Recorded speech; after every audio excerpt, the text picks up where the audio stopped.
प्रणाम आपने कर लिया 33 कोटसह देवताओं को प्रणाम तत्काल हो जाता है।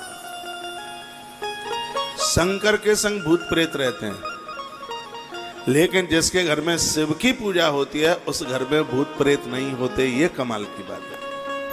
शिव के साथ हैं, भूता प्रेता रहते हैं, लेकिन जिस घर में महादेव की पूजा होती है उस घर में भूत प्रेतों को एंट्री नहीं है। भगवान ने कहा था भूतों से प्रेतों से मेरे संग रहो, और जिसके घर में मेरी पूजा होगी उसकी चौकट की तरफ झांक मन जाना नहीं, तुम्हारी खैर नहीं है। क्या कमाल का महादेव। और जिनको ऊपरी चक्कर बताते हैं ना, कहते हैं बाहर का चक्कर है, मेरे निवेदन पर रुद्राष्टक का पाठ किया करें शुद्ध मुंह से, सात्विक मुंह से, झूठे मुंह से नहीं, शुद्ध।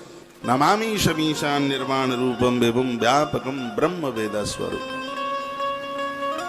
रुद्राष्टक का पाठ करने वालों की कभी दुर्गति नहीं हो सकती। शिव को प्रसन्न करने वाले, जैसे कन्हैया गोपी गीत से बहुत प्रसन्न हो जाते हैं, राम जी हनुमान चालीसा से बहुत प्रसन्न होते हैं, महादेव रुद्राष्टक से अति प्रसन्न हो जाते हैं। मैं रात्रि को सोते समय रोजाना एक रुद्राष्टक का पाठ करता हूं, अभिषेक में एक पाठ करता हूं। जब अभिषेक हम करते हैं 365 दिन रुद्राभिषेक करते हैं, और उसमें रुद्राष्टक का पाठ होता है। फिर रात्रि को सोते समय रुद्राष्टक का पाठ करोगे, नींद बड़ी आएगी। बोलो भक्त वत्सल भगवान की।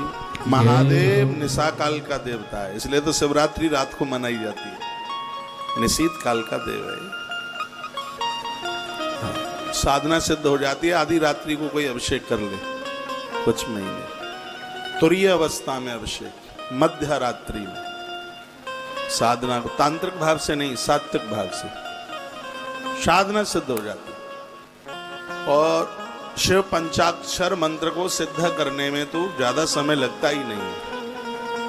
नियम से कोई, इसी ग्रंथ में वर्णन है, कोई एक ज्योतिर्लिंग का दर्शन 6 महीना कर ले और एक दिन की भी एब्सेंट नहीं होने दे, शंकर ऐसे सामने खड़े हो जाएंगे जैसे हम और आप आमने सामने हैं। ऐसे इसी ग्रंथ में लिखा है शिव पुराण। कोई भी ज्योतिर्लिंग 6 महीना, अरे आपने पूजा कर लिया है, अभिषेक कर लिया, बेलपत्र चढ़ा लिया, ये तो बहुत बड़ी बात हो गई।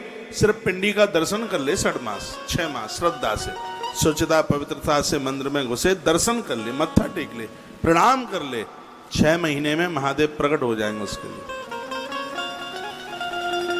इस कलकाल में शंकर का डमरू बज रहा है। किसी भी देवी देवता के आप भगत हैं, शिव से दूर मत जाइए। शिव के बिना कभी भक्ति नहीं मिल सकती। मैं तो कहूंगा गुरु मंत्र में आपको कोई भी मंत्र मिला हो, ओम नमः शिवाय जरूर जपिए, जब टाइम मिले तब जपिए। क्यों? गोस्वामी जी ने कहा, जेहि पर कृपा न करहि पुरारी, जेहि पर कृपा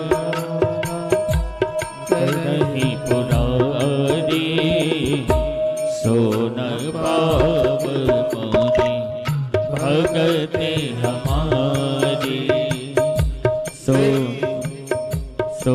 न पाव मोहि भगति हमारी।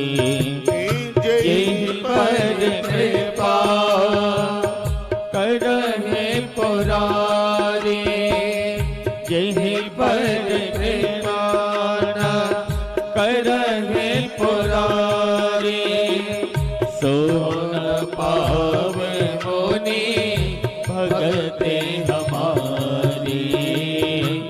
जेहि पर कृपा करहि पुरारी, सो न पाव मोनि भगति हमारी।